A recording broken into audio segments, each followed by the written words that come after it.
একটি বিশ্ব যেখানে উচ্চাকাঙ্ক্ষা, সাফল্য এবং অর্জনকে মহিমান্বিত করা হয়, কেন এখনও এত মানুষ ভেতরে খালি অনুভব করে? আমরা আমাদের জীবনটাকে কাটাই টাকা, স্বীকৃতি এবং ক্ষমতার পিছনে ছুটে। আমরা বিশ্বাস করি যে একবার আমাদের সাফল্যের একটি নির্দিষ্ট স্তরে পৌঁছালে সুখ স্বাভাবিকভাবেই অনুসরণ করবে। কিন্তু চারপাশে তাকান, বাইরের থেকে কতজন সফল মানুষ এখনও চাপ, উদ্বেগ এবং বিষণ্ণতার সাথে লড়াই করছে। বুদ্ধ বলেছিলেন, স্বাস্থ্যই বড় সম্পদ, তৃপ্তি সবচেয়ে বড় সম্পদ, বিশ্বস্ততাই সবচেয়ে ভালো সম্পর্ক। কিন্তু আধুনিক সমাজ তার বিপরীত শেখায়। আমরা বিশ্বাস করি যে আমরা আরও কঠিন পরিশ্রম করি, আরও উপার্জন করি এবং আরও অর্জন করি, তাহলে শেষ পর্যন্ত আমরা পূর্ণতা অনুভব করব। কিন্তু যদি এই বিশ্বাস ভুল হয়, যদি বিশ্বের সবচেয়ে সুখী মানুষরা সেই লোক না হয় যারা সাফল্যের পিছনে ছুটে, বরং যারা গভীর বিষয়ে বোঝে।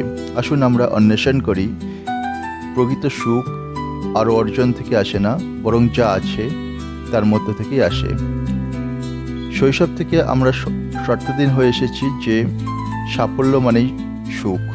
আমরা বড় হয়েছি এই কথা শুনে, কঠোর পরিশ্রম করো যাতে তুমি একটি ভালো চাকরি পেতে পারো, কঠোর পরিশ্রম করো যাতে তুমি একটি বাড়ি বানাতে পারো, আরও অর্জন করো যাতে মানুষ তোমাকে সম্মান করে। তবু আমরা কতবার শুনি, নিজেদের মধ্যে শান্তি খুঁজে নাও। সমাজ বিলিয়নার, সেলিব্রিটি এবং সিইওদের সাফল্যের প্রতীক হিসাবে উদ্যাপন করে, কিন্তু বস্তুগত সম্পদ সুখ থেকে নিশ্চিত করত, তাহলে কিছু ধনী এবং সবচেয়ে ক্ষমতাশীল মানুষ এখনও চাপে, আসক্তি এবং অসুখী থেকে কেন ভোগে? এর কারণ হলো তৃষ্ণা, বৈত ধারণার, যার অর্থ হলো লালসা বা আসক্তি। যখন আমরা আমাদের সুখকে বাহ্যিক অর্জনের সাথে যুক্ত করি, তখন আমাদের অসীম ইচ্ছা তৈরি করে। একজন মানুষ কথা কল্পনা করুন যে তার সমস্ত জীবন ধন সম্পদের পিছনে ছুটে। সে নিজেকে বলে, একবার আমরা যদি $1 মিলিয়ন থাকে আমি সুখী হব। কিন্তু সেই লক্ষ্যে পৌঁছায়, কিন্তু সন্তুষ্ট বোধ করে না।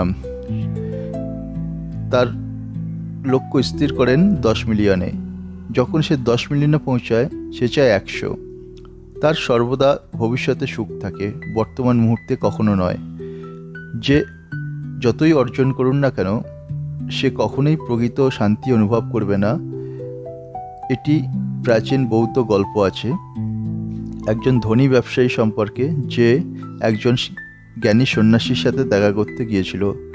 সে জিজ্ঞাসা করল, আমার কাছে সব কিছু থাকা সত্ত্বেও আমি কেন এত খালি অনুভব করি? সন্ন্যাসী তাকে একটি কাপ দিয়ে তাতে চা ঢালতে শুরু করলেন। তিনি ঢালতে থাকলেন যতক্ষণ না টেবিলে ছড়িয়ে পড়ল। ব্যবসায়ী পিছিয়ে গেল, থামুন, কাপ ইতিমধ্যেই পূর্ণ। সন্ন্যাসী হেসে বললেন, ঠিক তোমার জীবনটাও।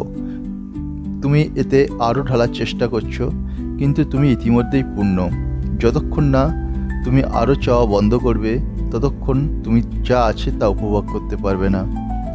সাফল্য শত্রু নয়, কিন্তু সাফল্যের প্রতি আসক্তি একটি শত্রু। যদি তোমার সুখ আগামীকালের অর্জনের উপর নির্ভর করে, তাহলে তুমি আজ কখনো শান্তি পাবে না। এর অর্থ কি আমরা কখনো উন্নতির চেষ্টা করা উচিত নয়? তা মোটেও না। স্বাস্থ্যকর উচ্চাকাঙ্ক্ষা এবং অস্বাস্থ্যকর আসক্তির মধ্যে একটা পার্থক্য আছে। বৌদ্ধ ধর্ম সঠিক প্রচেষ্টা শেখায় এই ধারণা যে আমাদের কঠোর পরিশ্রম করা উচিত, কিন্তু ফলাফলের প্রতি আসক্তি ছাড়া। এর অর্থ হলো আমাদের সেরাটা করা, কিন্তু সাফল্যের সাথে আমাদের আত্মমূল্যকে সংযুক্ত না করা। দুইজন মানুষের কথা বিবেচনা করুন। একটি পাহাড়ে উঠছে। প্রথম ব্যক্তি শীর্ষে পৌঁছানোর প্রতি আবেশী। প্রতিটি পদক্ষেপ সংগ্রামের মতো মনে হয়, কারণ তার শুধু শীর্ষে পৌঁছানোর কথা ভাবে। যদি তারা বাধার সম্মুখীন হয়, তারা হতাশ হয়ে পড়ে। যদি তারা লক্ষ্যে পৌঁছাতে না পারে, তারা ব্যর্থতা অনুভব করে।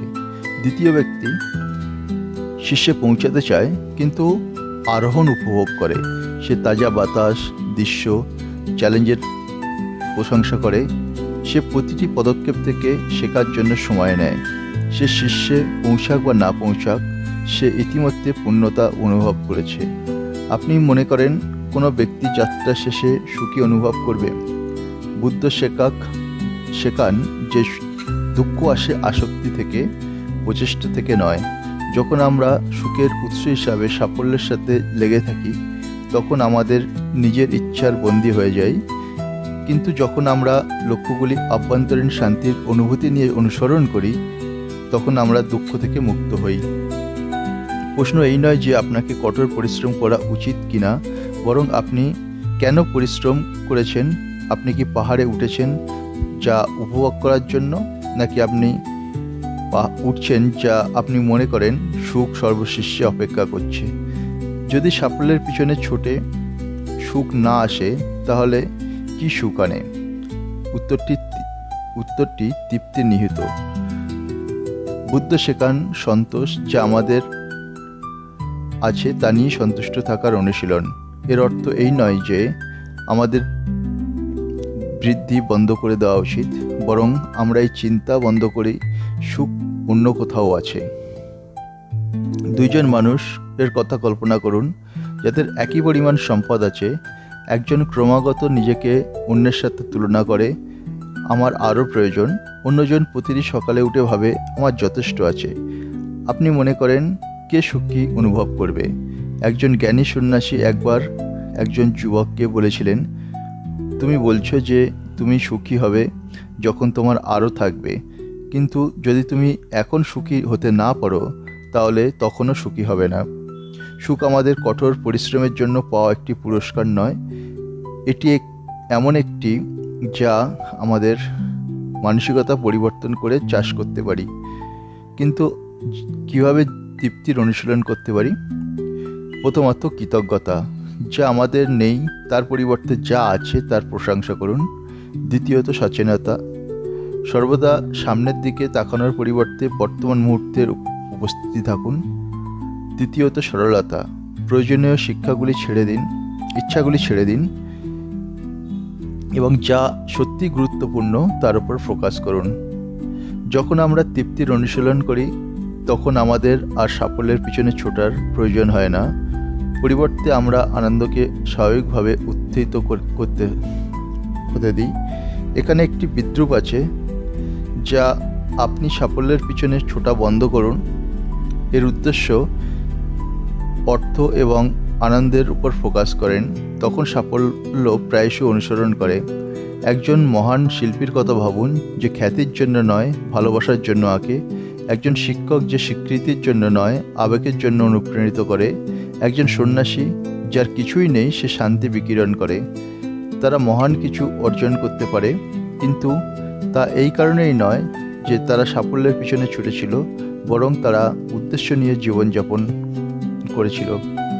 সাফল্য এমন কিছু নয় যে আমরা পিছনে ছুটব, এটি এমন কিছু স্বাভাবিকভাবেই আসে যা আপনি আপনার অভ্যন্তরীণ শান্তি এবং উদ্দেশ্যের সাথে সারিবদ্ধ হন। তাহলে আমরা আসলে কি খুঁজছি, সাফল্য না শান্তি? বুদ্ধ একবার বলেছিলেন, শান্তি আসে ভেতর থেকে, এটি বাইরে থেকে খুঁজো না।